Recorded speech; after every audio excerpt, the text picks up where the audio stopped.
यासिन है। मैं UMC उम्मीद मल्टीमीडिया चैनल की तरफ से आपको खुशामदीद कहता हूँ।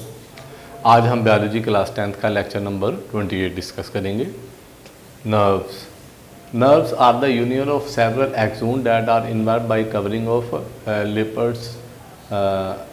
Nerves are classified into 3 types. Basically nerve क्या होती है? ये एक लिपर्ड की एक लेयर है, इसके अंदर एक्सोन मौजूद होते हैं।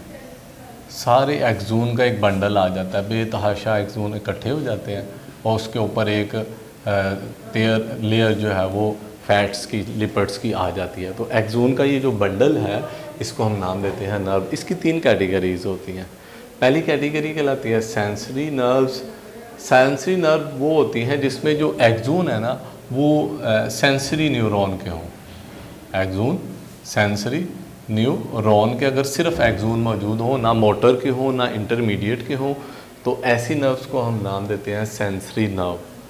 और मोटर नर्व्स वो होती है जिसमें एक्सोन मोटर न्यूरॉन के आ जाए, यानी सेंसरी की बजाय मोटर, सिर्फ मोटर न्यूरॉन के एक्सोन मौजूद हो, उसका जो बंडल होगा उसको हम नाम देते हैं मोटर नर्व्स। और मिक्स नर्व्स वो होती हैं जिसमें सेंसरी और मोटर यानी दोनों के एक्सोन जो है मौजूद हो, तो ऐसी नर्व्स का जो एक्सोन का जो बंडल होगा उस बंडल को हम नाम देते हैं mix nerve. Central nervous system. Human central nervous system consist of brain and spinal cord. इंसान का जो नर्वस सिस्टम है उसमें दिमाग शामिल होता है और उससे मुंसलिक स्पाइनल कॉर्ड जो है वो शामिल होता है। Brain in human all like activities are control under the control of brain. इंसान के अंदर जितनी भी वो एक्टिविटी सर अंजाम देता है वो बेसिकली ब्रेन के कंट्रोल में होती है। Structure of brain is suitable to perform this function. ऐसी स्ट्रक्चर है ब्रेन की कि वो अपने काम बड़े अच्छे तरीके से सर अंजाम देता है। हमारे दिमाग ब्रेन के गिर्द एक खोपड़ी मौजूद होती है, बोनी स्कल मौजूद होती है। ये जो सारी बोनी स्कल है जो ब्रेन के गिर्द मौजूद है इसको हम नाम देते हैं क्रेनियम। इनसाइड क्रेनियम के अंदर brain is covered by 3 layers called meninges. जैसा कि आप देख रहे हैं मैंने ये एक ब्रेन बनाया और इसके गिर्द 3 लेयर्स जो है वो मौजूद हैं।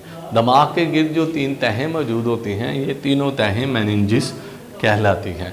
Meninges protect brain. इनका पहला काम ये होता है ब्रेन की हिफाजत करना। ये तीनों लेयर्स ब्रेन के गिर्द हैं, दिमाग की हिफाजत करती हैं। And provide nutrients and oxygen to brain tissue through capillaries. इनके अंदर बेशुमार कैपिलरीज, नालियाँ जो है वो मौजूद होती हैं तीनों मेनिंजेस के अंदर।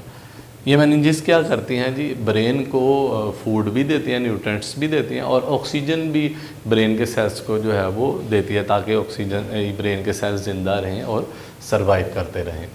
Brain contain a fluid filled ventricles. ये देखें ब्रेन के अंदर वेंट्रिकल्स मौजूद है जिनके अंदर लिक्विड्स जो है वो मौजूद होता है। Fluid with in the ventricles and central nervous system. अच्छा, वेंट्रिकल के अंदर जो लिक्विड मौजूद होता है और स्पाइनल कॉर्ड में जो लिक्विड मौजूद होता है इसको हम कहते हैं सेरिब्रोस्पाइनल फ्लूइड। ये फ्लूइड सेरिब्रोस्पाइनल फ्लूइड जो है वो कहलाता है। There are 3 region of the brain. इंसान के दिमाग के बेसिकली 3 हिस्से होते हैं। एक को कहते हैं फोर ब्रेन, अगला हिस्सा दिमाग का। मिड ब्रेन, ये देखिए ये फोर ब्रेन सारा हिस्सा है। ये जो सेंटर वाला हिस्सा नज़र आ रहा है इसको हम कहते हैं मिड ब्रेन। और ये वाला जो हिस्सा नज़र आ रहा है इस हिस्से को हम हाइंड ब्रेन का नाम दिया जाता है। सबसे पहले हम आते हैं फोर ब्रेन की तरफ। Fore brain it is the largest. ये दिमाग का सबसे बड़ा हिस्सा जो है वो फोर ब्रेन कहलाता है। इसमें मदरजा झैल हिस्से पाए जाते हैं 3। पहला है थैलेमस। ये अगर आप गौर करें तो ये एक रीजन नज़र आ रहा है। इस पूरे इतने रीजन को हम थैलेमस का नाम देते हैं। ये जो हिस्सा है ये सारा हिस्सा, इस हिस्से को हम कहते हैं सेरिब्रम। ये सेरिब्रम के नीचे होता है। Thalamus lies just below the cerebrum के बिल्कुल नीचे मौजूद होता है। It acts as a relay centre between various part of brain and spinal. ये स्पाइनल कॉर्ड और ब्रेन के हिस्सों के दरमियान रिले सेंटर का काम करता है, यानी पैगामात स्पाइनल कॉर्ड से ब्रेन और ब्रेन से स्पाइनल कॉर्ड की तरफ लेकर जाता है। It also receive and modify sensory impulses before they travel to cerebrum। जिस्म से आने वाली जो सेंसरी इम्पल्सिस है, सेंस ऑर्गन से जो इम्पल्सिस आती हैं, आँखों से जो पैगाम जाता है, कान से पैगाम जाता है, स्किन से पैगाम जाता है, नोज़, जितने सेंस ऑर्गन से जो पैगाम जाते हैं पहले थैलेमस में जाते हैं थैलेमस उसको रिसीव करके वसूल करके फिर उसको सेरिब्रम की तरफ भेजता है, सेंड करता है। थैलेमस का काम पेन रिसेप्शन भी है। हमें कहीं भी जिस्म में जो दर्द होती है तो दर्द का एहसास हमारे दिमाग का ये हिस्सा जिसको हम थैलेमस कहते हैं ये कंट्रोल करता है। प्लस जब हमें नींद आती है तो नींद का प्रोसेस भी, स्लीप का प्रोसेस भी यही हिस्सा कंट्रोल करता है, कम ज़्यादा जितनी भी सूरत हाल हो। और जो जागने का अमल है नींद के बाद उसको भी ये हिस्सा जो है वो कंट्रोल करता है। अगर ये हिस्सा डिस्टर्ब हो जाए तो फिर इंसान की नींद और जागने का प्रोसेस भी डिस्टर्ब हो जाता है।